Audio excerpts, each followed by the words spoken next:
कहानी अली और जादुई गेम। एक दिन अली को अपने दोस्त के घर एक अजीब सा गेम मिलता है। इस गेम की डिबिया पर लिखा था, सिर्फ बहादुर खिलाड़ी खेल सकते हैं।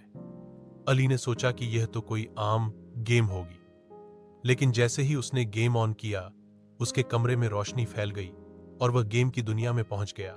वहां पेड़ बातें कर रहे थे, पक्षी रास्ता दिखा रहे थे और सामने एक दरवाजा बंद था। दरवाजे के ऊपर लिखा था, सच्चाई और दोस्ती ही जीत की कुंजी है।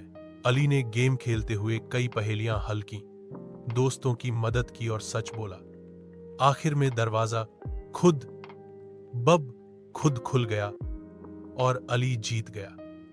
जैसे ही उसने गेम पूरा किया, वह वापस अपने कमरे में आ गया। दम्बला सबक। यह कहानी हमें यह सिखाती है कि गेम में या जिंदगी में दोस्ती, सच्चाई और हिम्मत सबसे बड़ी जीत होती है।